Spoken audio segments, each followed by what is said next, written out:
중소기업계가 생계형 적합업종 특별법을 만들어야 한다고 목소리를 높이고 있습니다. 정부가 중소제조업에 로봇을 보급해 인력난을 해소하고 생산성을 높이기로 했습니다. 정부가 코스닥 상장사의 기업 분석 보고서를 발간하겠다는 기조에 따라 증권사들이 소형주 담당 애널리스트들을 늘리고 있습니다. 저출산 영향으로 유제품 자급률이 사상 처음으로 50% 아래로 추락했습니다.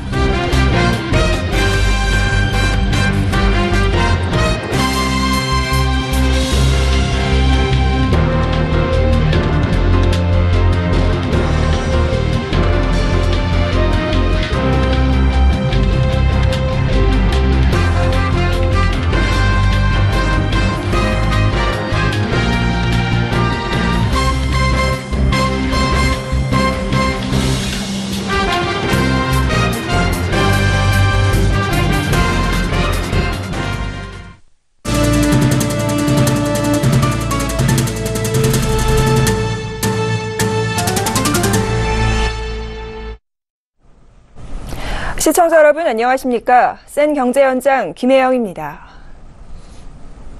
중소기업 중앙회와 자유한국당이 중소기업의 현안을 챙기고자 머리를 맞댔습니다. 중소기업계는 대기업의 골목상권 침해에 대응하기 위해 소상공인 생계형 적합업종 특별법 제정에 힘을 모아달라고 요청했습니다. 앵커 리포트입니다. 중소기업 중앙회가 자유한국당과 만나 중소기업 현안 간담회를 열었습니다. 중소기업의 경제 활력 회복을 위한 정책 과제를 건의한 겁니다. 문재인 정부가 집권해서 갑자기 많은 그 노동 친화적인 정책을 쏟아내고 있습니다.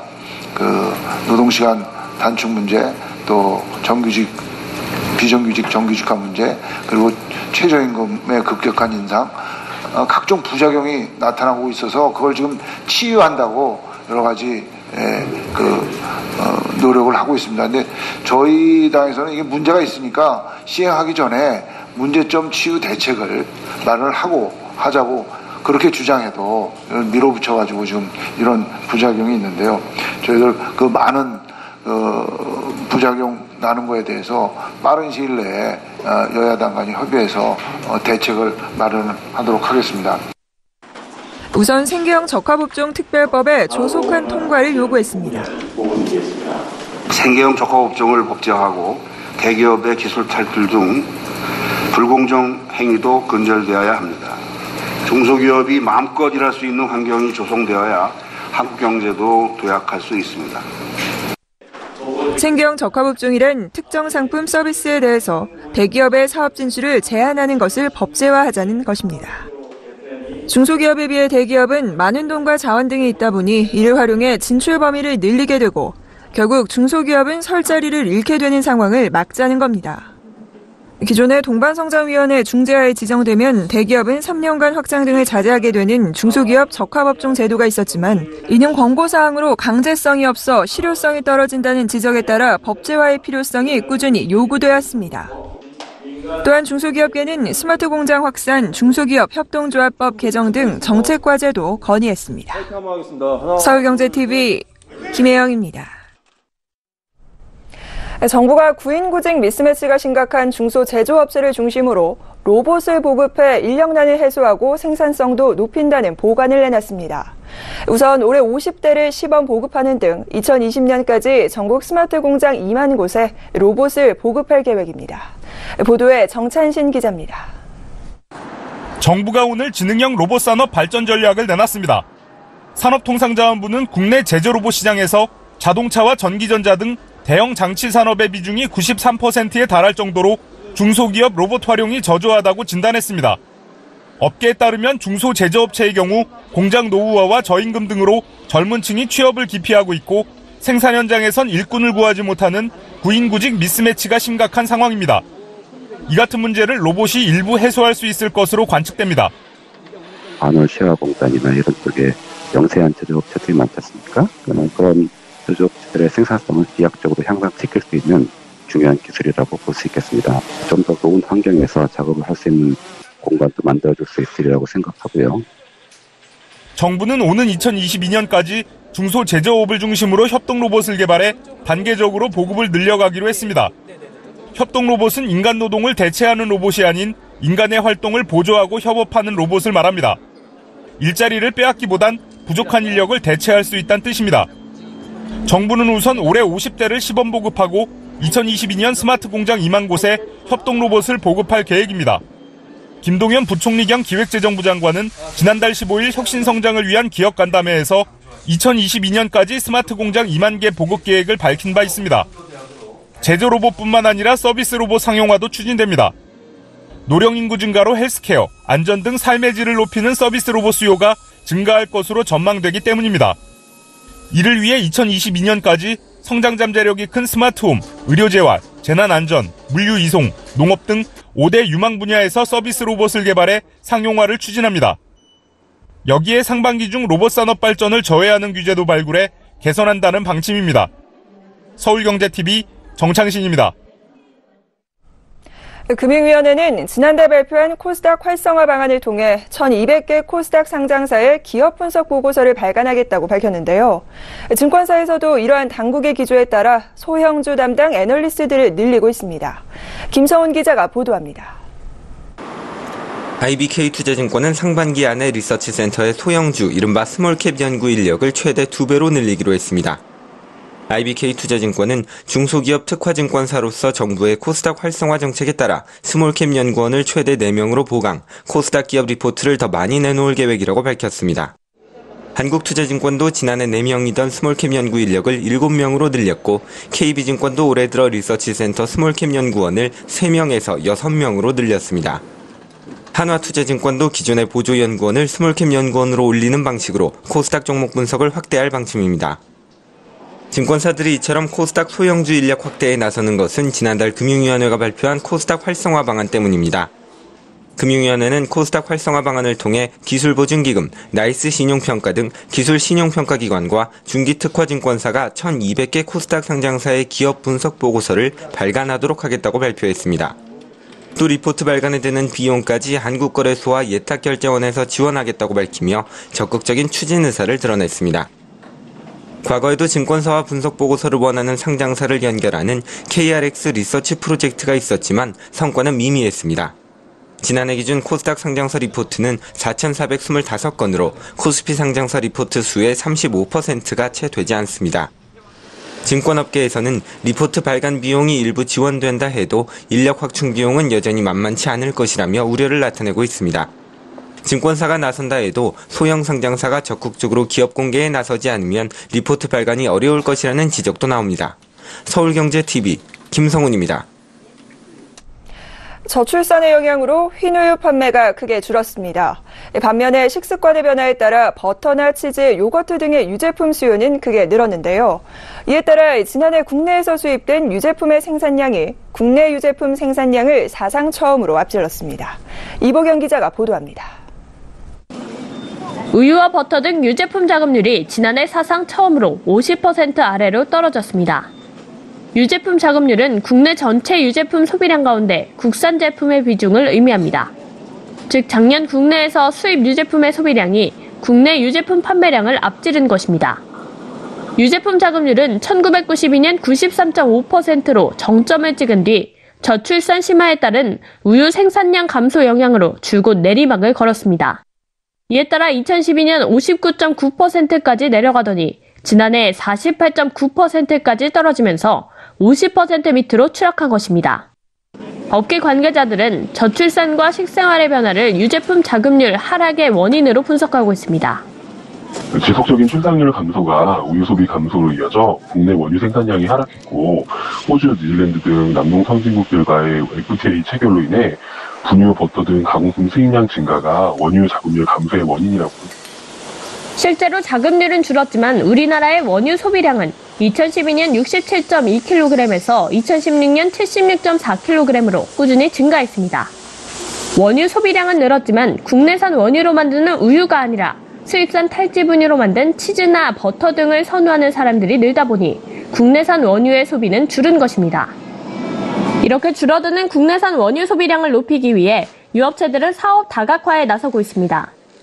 서울우유협동조합은 반려동물 시장 성장세에 맞춰 국내 최초의 반려동물 전용 우유인 아이팻밀크를 내놨고 작년에는 유제품 전문 디저트 카페인 밀크홀 1937을 론칭하면서 디저트 카페 사업에 진출했습니다. 또 메일유업은 커피 전문점 폴바셋을, 남양유업은 디저트 카페 백미당을 운영하고 있고 롯데푸드의 파스테르도 파스테르 밀크바 카페를 열었습니다. 서울경제TV 이보경입니다.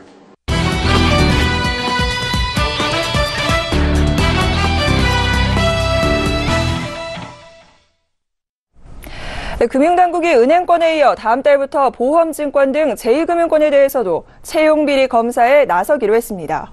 지난해 금융감독원과 우리은행에서 촉발된 채용비리로 전 금융권에 낙인이 찍히는 모양새인데요. 검찰 수사를 받고 있는 은행권은 여전히 채용비리 의혹을 전면 부인하고 있는데 제2금융권에서도 비슷한 의혹들이 제기될 경우 전 금융권에서 지리한 진실 공방이 벌어질 것으로 보입니다. 자세한 이야기 금융증권부 정훈규 기자와 이야기 나눠보겠습니다. 정 기자, 지난해 국정감사에서였죠. 심상정 정의당 의원이 우리은행 채용 비리에 관해서 폭로를 했는데 이후 후폭풍이 굉장히 거세지고 있습니다. 이번에는 제2금융권까지 대상이 확대되는 모습인데요. 뚜렷한 정황이 포착이 된 겁니까? 네, 뚜렷한 혐의가 있어서 검사를 시작하는 것은 아닙니다. 금융당국은 앞서 지난해 10월과 11월 2금융권 회사들도 은행권과 함께 채용 시스템에 대한 자체 점검을 진행한 바 있습니다. 당시 각 금융회사 감사팀으로부터 관련 자료를 제출받았는데 은행권과 마찬가지로 이 금융권도 이상이 없다고 회신했습니다. 하지만 이후 금감원이 직접 나선 현장 점검 결과 금융회사들의 보고와 달리 은행권에서 총 22건의 채용비리 정황이 발견되면서 각 회사의 자체 감사 결과를 믿을 수 없게 된 겁니다.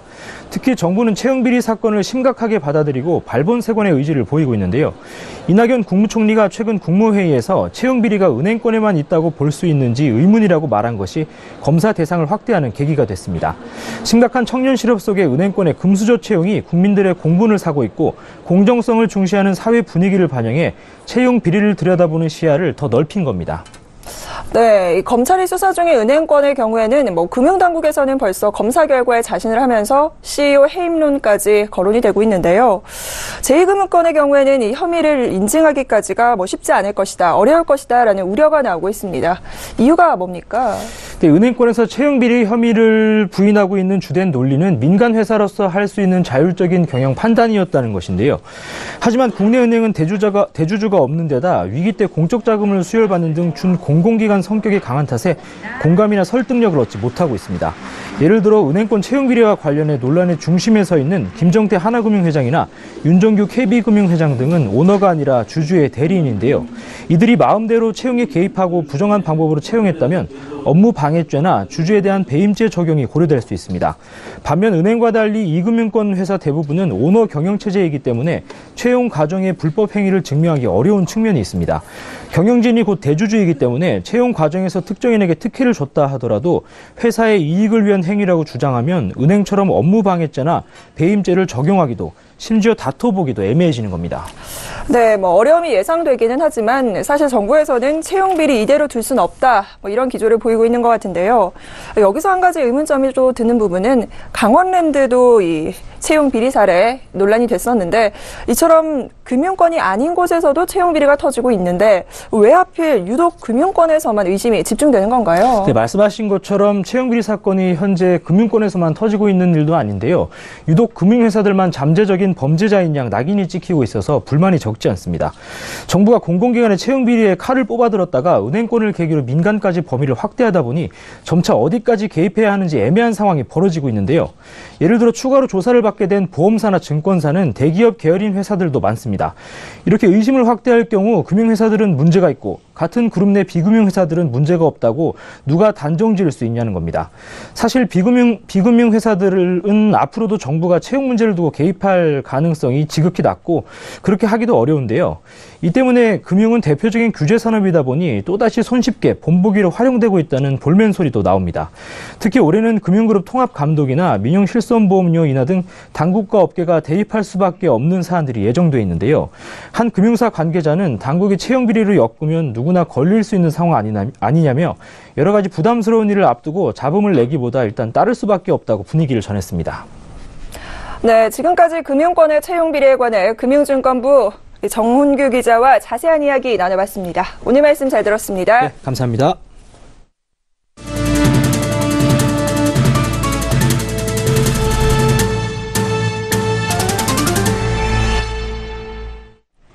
김동연 부총리 겸 기획재정부 장관이 올해 12만 개 창업기업을 만들고 청년 일자리 창출에 힘쓰겠다고 밝혔습니다.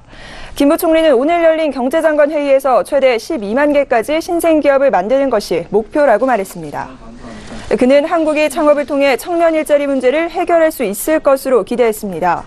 또 규제 개선을 맡고 있는 기득권 이해관계 등을 수요자인 국민 입장에서 해결 방안을 모색하겠다고 밝혔습니다. 필요시 조정이나 합리적인 보상 등을 통해 신시장 창출을 가로막는 규제들도 우선 개선을 추진하겠다는 뜻을 전했습니다. 북한 김정은 노동당 위원장의 여동생 김여정이 북한의 평창 동계올림픽 고위급 대표단 단원으로 방남합니다. 북한의 김씨 일가를 뜻하는 이른바 백두혈통의 일원이 남쪽 땅을 밟은 것은 김여정이 처음입니다.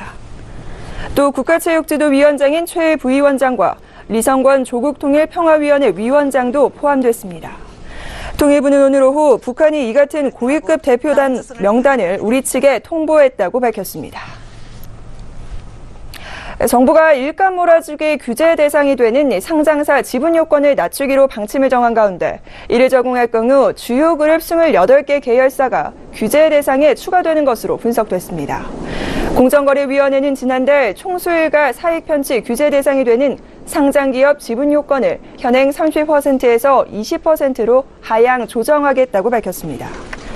CEO 스코어에 따르면 자산 규모 5조 원 이상 대기업 집단 57곳의 계열사를 살펴본 결과 현행 일감 몰아주기 규제 기준에 해당하는 기업은 총 203개였습니다. 그러나 기준이 강화되면 28개가 늘어나 삼성생명, 현대글로비스 등이 규제 대상에 포함됩니다. 국내 증시로 유입된 미국계 자금이 지난해 265조 원을 기록한 가운데 한미 간 기준금리 역전으로 인한 자금 이탈 우려가 높아지고 있습니다. 미국이 올해 3-4차례 금리 인상에 나서 한국과 금리 역전이 현실화할 경우 자금이 급격히 빠져나갈 수 있기 때문입니다. 금융감독원에 따르면 지난해 말 기준 미국인의 한국 상장 주식 보유 금액은 265조 1,180억 원으로 사상 최대치를 나타냈습니다. 이는 전체 외국인 자금의 40%가 넘는 수치입니다. 미국은 소위 제로금리 정책을 단행한 이후 9년간 한 차례도 빠지지 않고 한국에서 매년 주식을 사들였습니다. 미국 증시 반등에도 불구하고 오늘 2,400선 아래로 코스피가 추락했습니다. 오늘 코스피는 전거래일 대비 2.31% 내린 2,396선에서 거래를 마쳤습니다. 지수 종가가 2,400선 아래로 떨어진 것은 지난해 9월 29일 이후 4개월 만입니다. 지수는 오늘 전장보다 1.24% 오른 2,483선에 출발했지만 외국인과 기관의 동반 매도 공세에 밀려 하락 반전했습니다. 오후 들어 하락폭이 더 커졌고 막판에 매물이 쏟아져 나오면서 장중 최저치로 마감했습니다. 앞으로 고도비만 수술 치료도 건강보험 적용을 받게 됩니다. 보건복지부는 오는 11월부터 병적인 고도비만 수술 치료에 대해 건강보험을 적용하기로 했다고 밝혔습니다. 아시아나항공이 지난해 연간 매출 6조 2,321억 원, 영업이익 2,736억 원을 기록했습니다. 이는 2011년 이후 최대 실적입니다. 최근 5년 사이에 50대 이상 아르바이트 구직자가 7배 수준으로 늘어났다는 조사 결과가 나왔습니다. 아르바이트 포털 알바문에 따르면 2014년부터 올해까지 매년 1월 새로 등록된 신규 이력서를 분석한 결과 50대 이상이 가장 큰 폭의 증가세를 보였습니다. 앞으로 전국 모든 어린이집에 대한 성면 조사가 의무화됩니다. 개정된 법은 오는 5월 29일부터 시행됩니다.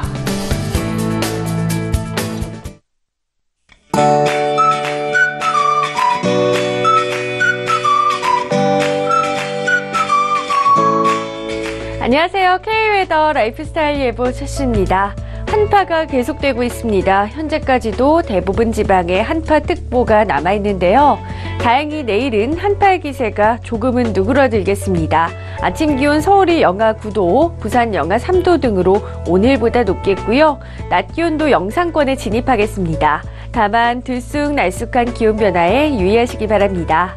대기는 여전히 건조합니다. 현재 서울을 비롯한 전국 대부분 지방에 건조특보가 발효 중인데요.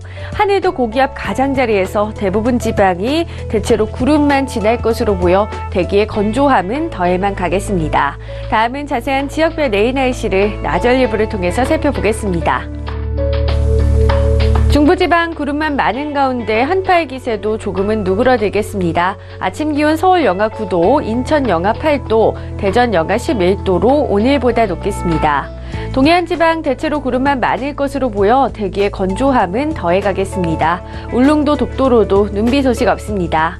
남부지방 대체로 흐리겠고요. 호남과 제주도로는 아침에 눈이나 비가 내리기 시작해 오후에 대부분 그치겠고 영남지방은 밤부터 눈이나 비가 오겠습니다. 서해와 남해상으로는 눈비 소식이 있고요. 물결은 전해상에서 높게 일겠습니다. 영남지방의 눈비는 내일까지도 이어지겠습니다. 토요일에는 중북부에서 눈이나 비가 내리기 시작해 일요일에는 전국으로 확대된 뒤 월요일이 되어서야 그치겠습니다. 날씨였습니다.